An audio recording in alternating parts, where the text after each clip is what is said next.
Hello students, I welcome you all for the GATE online class. This section we are going to discuss about the casting part 1 lecture.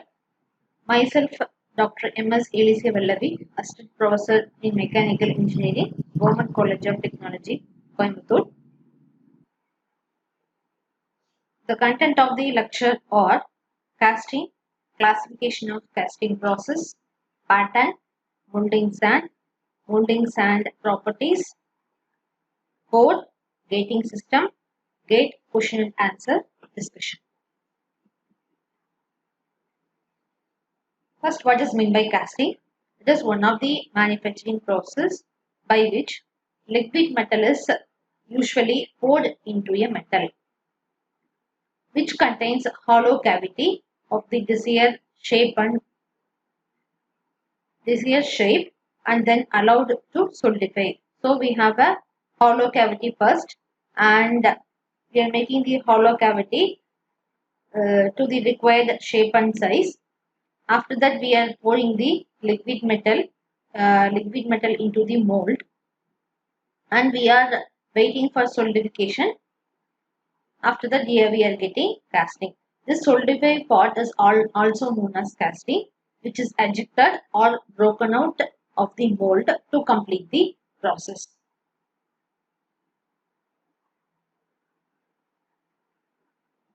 Classification of casting process. We have two type of classification. One is expandable mold process and the one is permanent mold process. In expandable mold process, mold cavity is obtained by consolidating a refractory material around the pattern. We have a pattern. Around that we are pouring the refractory material. The mold has to be broken to taken out the casting from the mold cavity. After solidification, we have to break the mold and we are taking the part. That is what the expandable mold process. For each part, we have to break the mold and we have to get the part. Advantage of this expandable mold process is more complex shapes possible.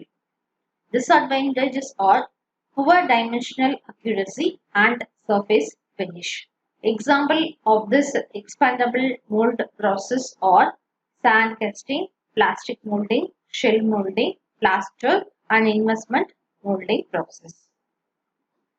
The second type of classification is permanent mold process. Here mold is used repeatedly and is not destroyed after solidification.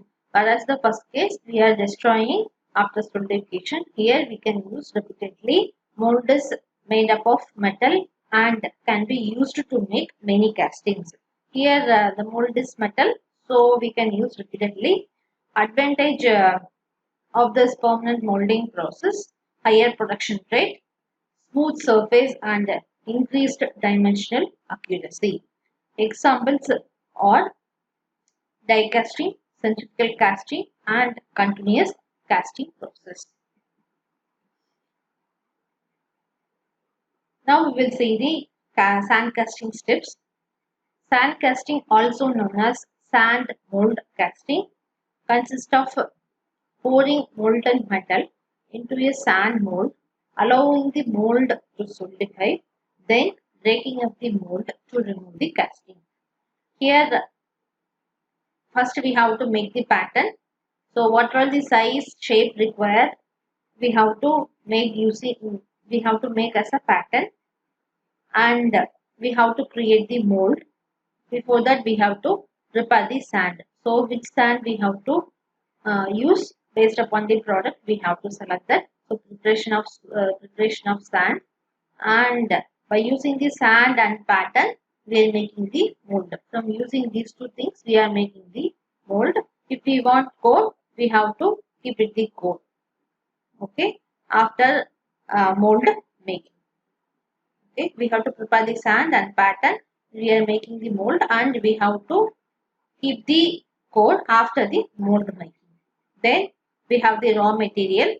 For example, if we are having aluminium, we are having the aluminium ingot. Then we have to melt that aluminium. Okay, for that we are using furnace. Then we have to pour the molten metal. That is the pouring process. Pouring the molten metal into the mold cavity. Then we have to allow for solidification and cooling. We have to allow for solidification and cooling. Then after the solidification and cooling, we have to remove the sand mold and we have to clean the mold because sand particles will be there. Then we have to clean the mold. Then we have to inspect any defective parts are there. After that, we are getting the finished product. Okay, this is the sequence of the sand casting process.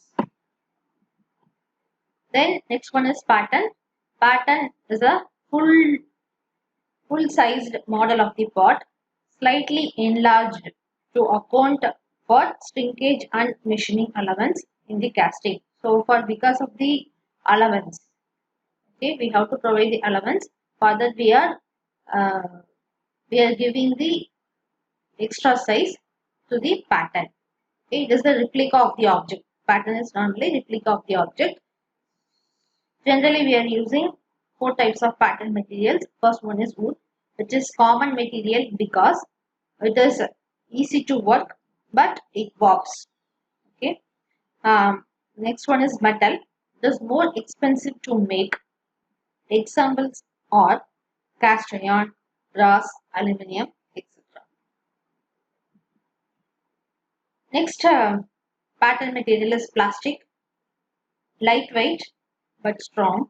It is not affected by moisture and more resistance to wear.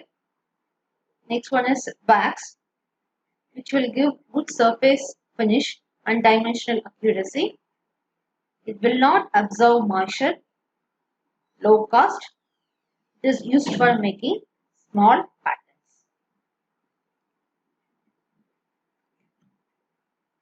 Next one is type of patterns. Type of patterns depends upon the following factors: the shape and size of casting, number of castings required, method of molding employed. Based upon that, we have to select the pattern. And uh,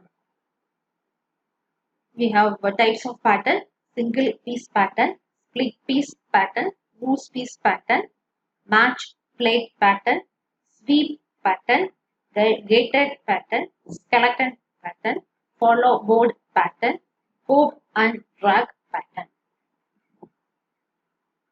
In single piece pattern, otherwise known as solid pattern, which is made up of one piece, does not contain any loose piece or joint. The single piece, which is inexpensive, used for large size simple casting. Pattern is accommodated either in cope or in drag because it is a single piece, so we have to keep it either in cope or in drag. Okay. Examples of single piece pattern are body of regular shape, stuffing box of steam engine. So this is what the pattern. Then split piece pattern. Patterns of intricate shapes casting cannot be made in one piece because of inherent difficulties associated with the molding operations. Example, withdrawing pattern from the mold. The upper and lower part of the split piece patterns are accommodated in the cope and drag portion of the mold respectively. So one portion will keep it on the cope, another half is keep it on the drag. Okay. Then pattern line of the pattern forms the potting line of the mold. 12 pins are used for keeping the alignment between the two parts of the pattern. Since we have two parts, cope and drag, we have to use the double pins for proper alignment. Okay. For more complex part, the pattern may be split into 2 or 3 points. Okay. Example of this split piece pattern is hollow cylinder taps. If it is more complex, we are splitting the pattern into 3 parts. So upper portion is scope, lower portion is drag, in between one portion is that is cheek. But this is for intricate shapes. Next one is loose piece pattern. Pattern is made up of single piece having projections or backdraft which is lie above or below the potting plane. It is impossible to withdraw it from mold.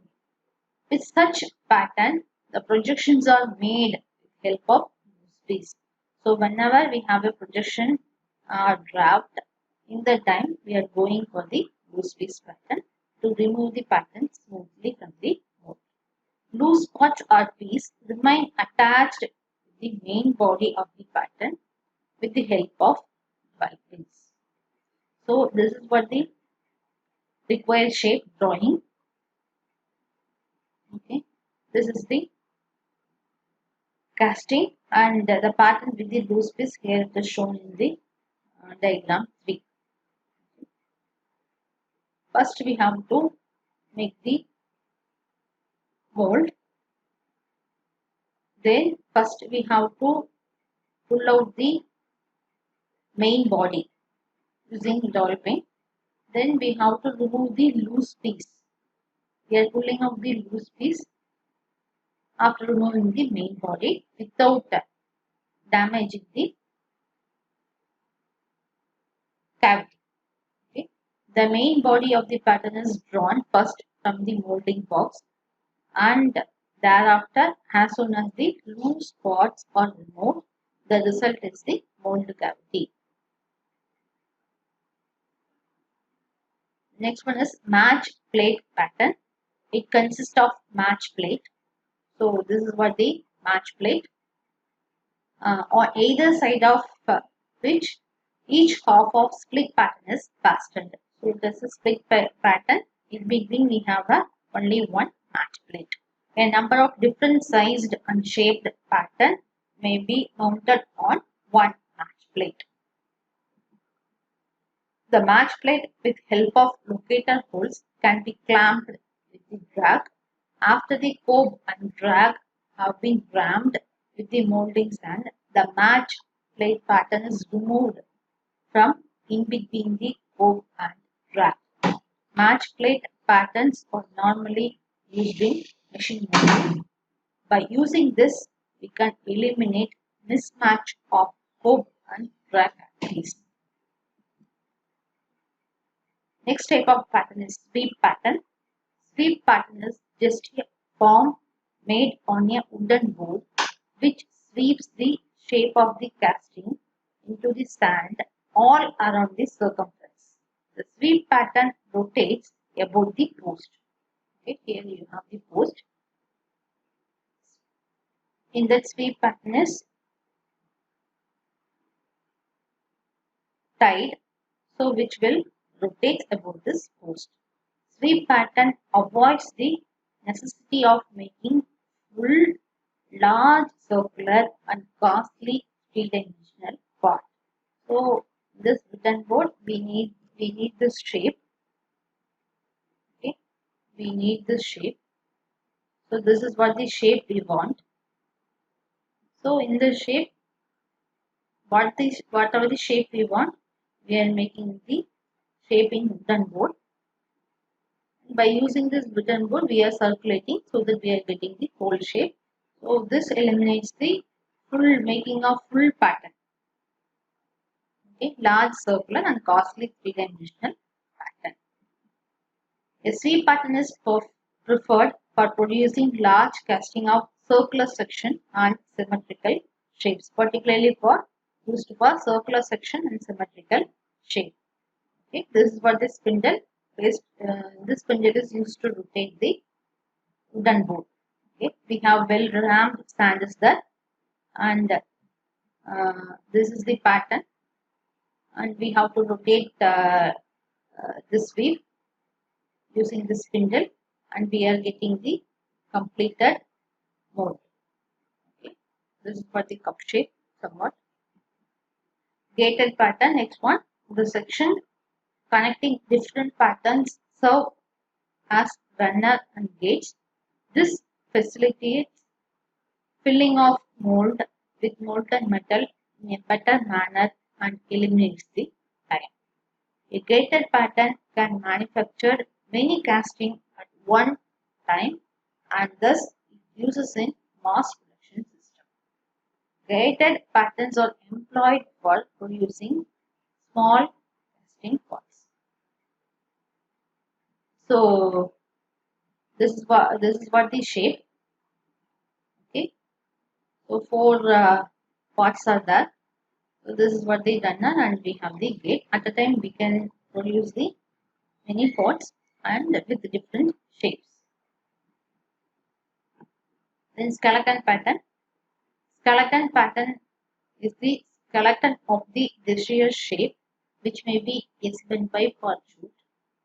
The skeleton frame is mounted on a metal base. It is mounted on, initially we have to mount it on the metal base. The skeleton is made from wooden strip and thus a wooden work. The skeleton pattern is filled with sand and is rammed. So first we have to keep the skeleton frame on the metal base. It is made up of wooden strip and we have to fill the skeleton pattern with sand and after that it is rammed. Okay, so these are all wooden strips. This is what the sand inside. This is what the sand. This is the wooden strips. A stricle assists in giving the desired shape to the sand and removes the extra sand. So we are pouring the sand here so that stricle is used to remove the excess sand. Skeleton patterns are employed for producing few large castings. Skeleton pattern is very economical because it involves less material cost. Next type is follow board pattern. A follow board is a wooden board and is used for supporting a pattern which is very thin and fragile and which may be give way and collapse under pressure when the sand above the pattern is being rammed. So this is the follow board. This is the wooden board. Wooden follow board. Okay, which is used for supporting this pattern. So this pattern is very thin and fragile to avoid the collapse while sand is being rammed. With the follow board support under the weak pattern, the drag is rammed and then the follow board is withdrawn. The rammed drag is inverted, cope is mounted on it and rammed. During this operation, pattern remains over the inverted drag and gets supported from the rammed sand of the drag under it. Follow boards are also used for casting master patterns or for many applications. Last one is cope and drag pattern. Cope and drag pattern is another form of split pattern. And thus each half of the pattern is fixed to separate the metal or wood plate. Each half of the pattern along with the plate is molded separately in the separate molding box by an independent molder or molders.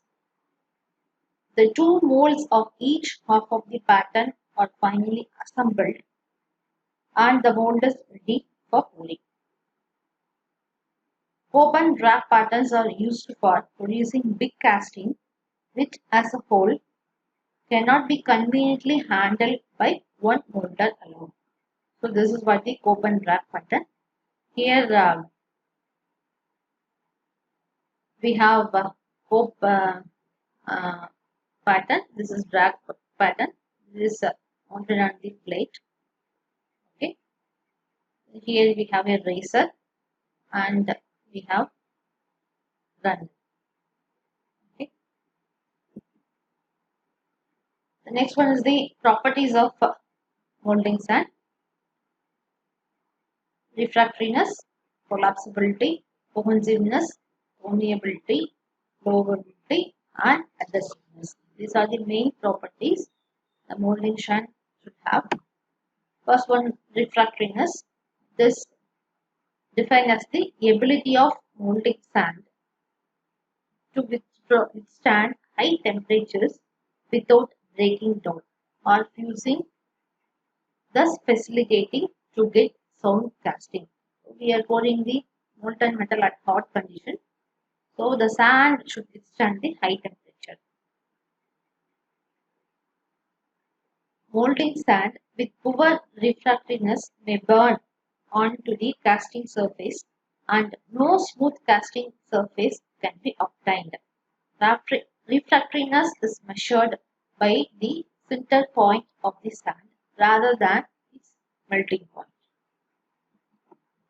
Collapsibility is the ability to permit metal to shrink after solidification and also to disintegrate during knockout. So after the solidification, we have to disintegrate. That quality the molding sand should have. Next one is cohesiveness. How well the sand bond together to give shape. So it is controlled by adding binder clay. For example, bentonite plus water. Permeability. This ability to allow gas to pass through or escape as metal fills cavity. If we are making the packing as denser, stronger, better surface finish we can get, but gas will not escape, so permeability will be less. This depends upon the size and shape of the sand particle, amount of clay and water, and compacting pressure. Flowability or plasticity. It is the ability of sand to get compacted and behave like a fluid. It will flow uniformly to all the portions of the pattern when rammed and distribute the ramming pressure evenly all around in all directions. Generally, sand particles resist moving around the corners or projections. So, the sand should fill uniformly through the mold. That capability is needed. Adhesiveness.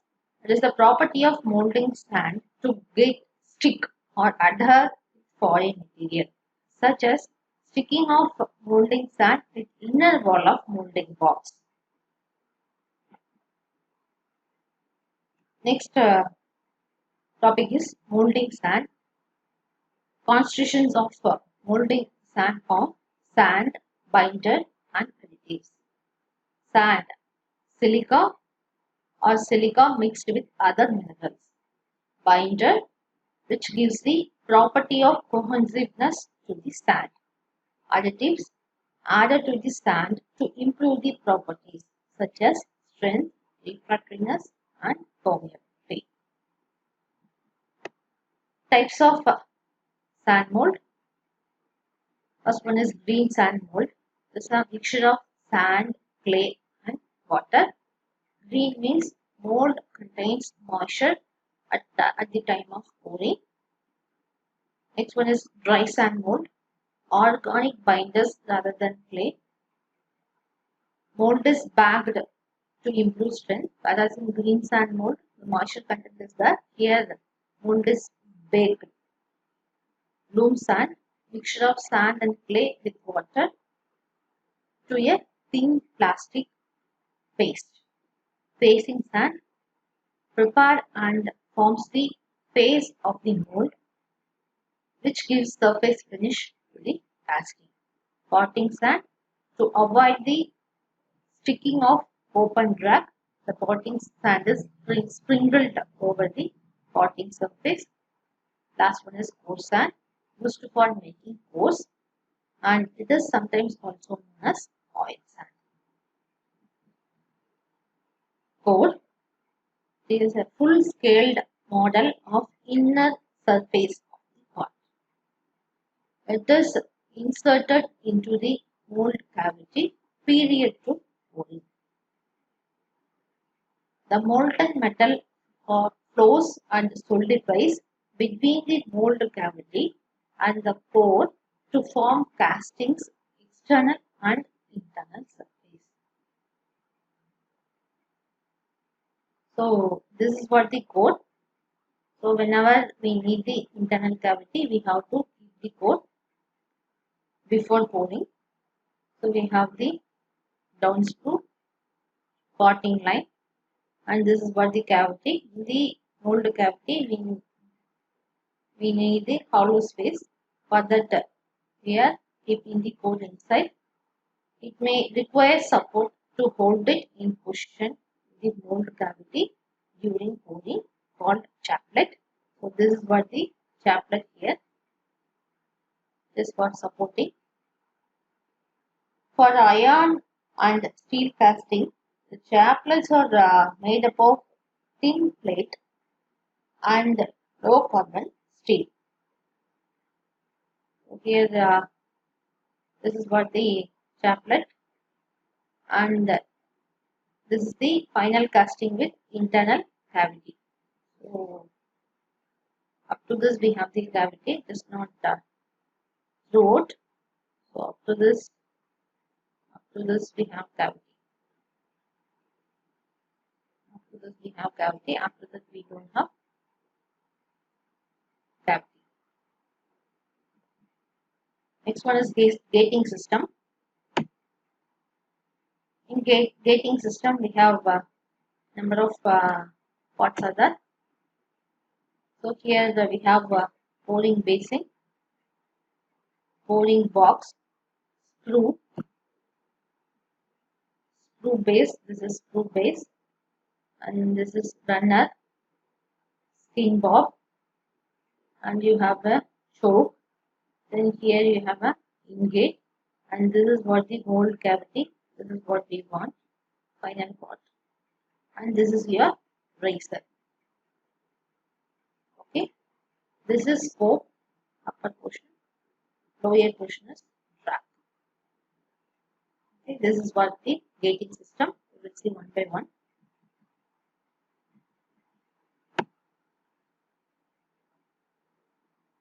Pouring basin. It is a reservoir at the top of the screw that receives the stream of molten metal poured from the ladle. Screw. From pouring basin, the molten metal is transported down into the mold cavity. After the pouring basin, we have screw.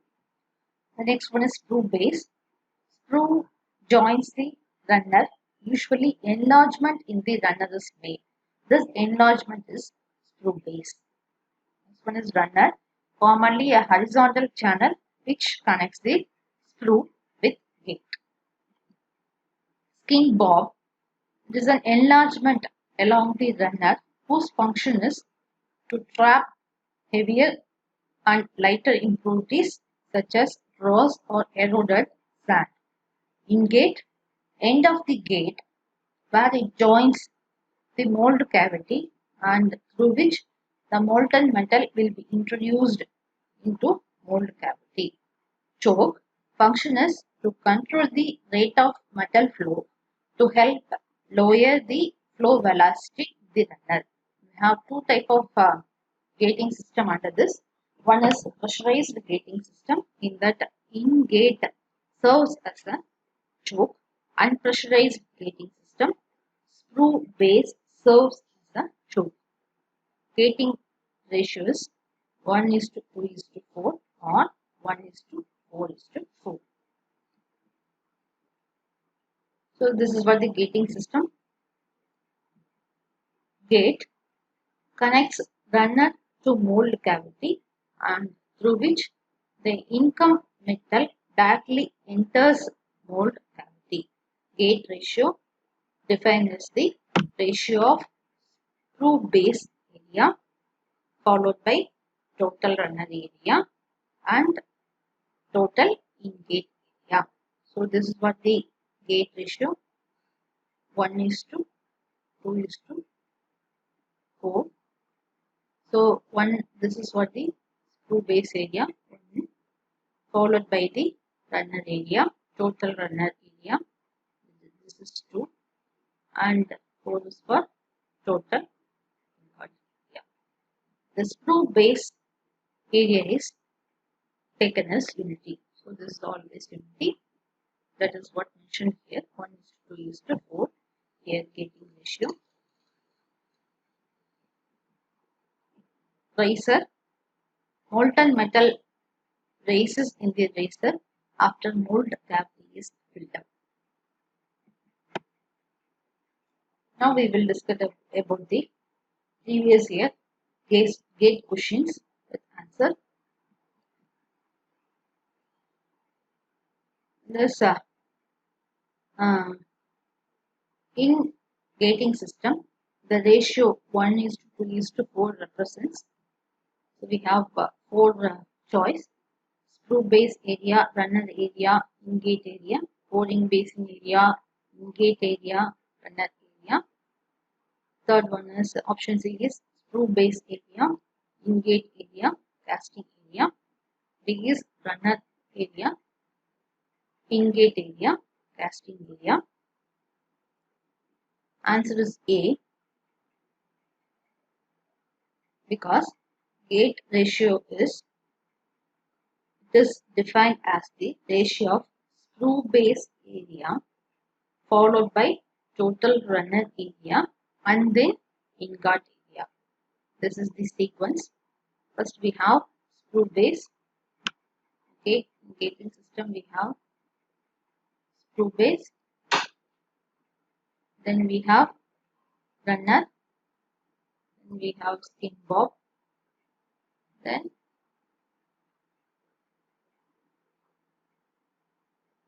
this is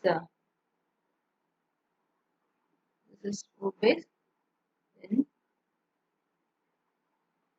runner. After that we have in-gate. This is what the mold cavity. Okay, so this screw base area, total runner area, and in-gate area. This is what the sequence. This is what 1:2:4. Okay, so option is A, screw. Then you have runner, then in-gate. The next one is green sand mold indicates that option A, polymeric mold has been cured, mold has been totally dried, mold is green in color, mold contains moisture. So answer is option D, because green sand mold is a mixture of sand, clay and water.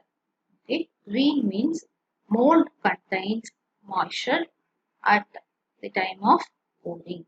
So in dry sand, we are baking the mold so that it is dried. In green sand, it contains moisture. So option is B. In full mold, cavity-less casting process, the pattern is made up of expanded polystyrene, wax, epoxy, plaster of Paris. Answer is option A. In full molding is used to produce complex shape of object which are made up of low melting point material, is up to 1000 degrees Celsius. In full molding, pattern is prepared by plastic material like polystyrene, polyurethane, foam, PVC, epoxy, rubber, etc. So, option is A, expanded polystyrene. Next question is, the main purpose of chaplet is to ensure directional solidification to improve efficient venting, for aligning the mold box to support the cores. Okay. Option is D. Chaplets are used to support core inside the mold cavity to take care of its own weight and overcome the metallostatic force. So, option D we have to select. Next question is directional solidification in casting can be improved by using chills and chaplets, chills and padding, chaplets and padding, chaplets, chills and padding. So last question we discussed about the chaplet, so which is used to support the core. Okay. So chills and paddings are the suitable answer for this question, which is used for solidification process. Next one is one problem. A big casting is to have a hole to be produced by using a core of 10 centimeter dia and 200 centimeter length. The density of the metal is 0.077 Newton per centimeter cube and the density of core is 0.0165 Newton per centimeter cube. What is the upward force acting on the footprint?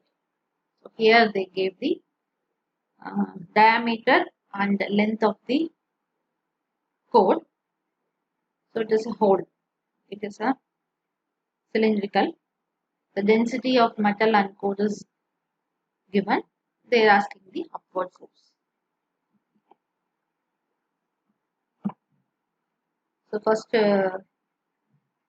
we'll take the given. What they gave is the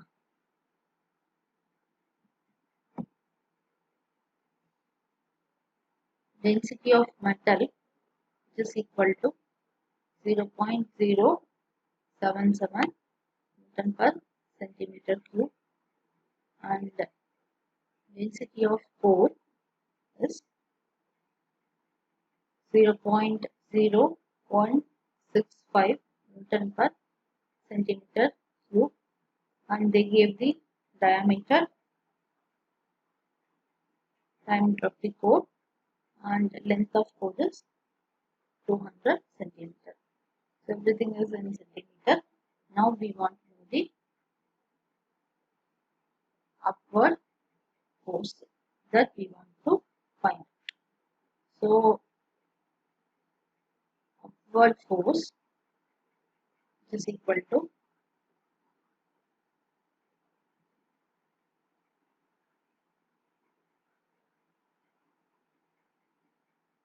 volume of the core into density of metal minus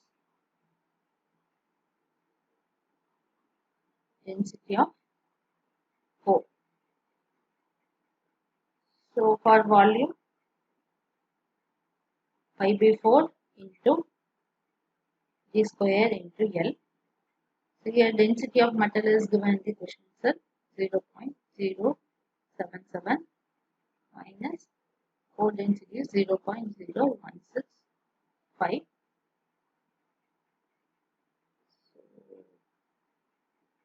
5 by 4 into that substitution only into 200 0.077 0.0165. Finally, we will get 950.32. So this is what the answer. So answer is 950.32 Newton, option C. Okay. Next one is we have the match. So top gate, in group A we have top gate, bottom gate, potting gate, step gate. In group B we have heavy large casting, most widely used and economical, turbulence, unfavorable temperature gradient. In that we have to pick the correct answer. In top gate, usually it is limited to relatively small casting of simple design. The turbulence in this is a major problem. So turbulence is the major problem in top gate. So, top gate is turbulence. Then bottom gate, reduce the turbulence and erosion of the mold to a minimum but creates unfavorable thermal gradient. So bottom gate, it produces the unfavorable temperature gradient. Then while coming to the potting gate, so this potting gate we are widely used and economical also. Then step gate is heavy and large casting. Okay. So the answer is option A. The summary of this lecture or discussed about the what is meant by casting, the two classification of casting process, patterns and the type of pattern, molding sand, types of sand, molding properties, code, gating system, and previous year gate questions and answers. Reference, these are the reference I have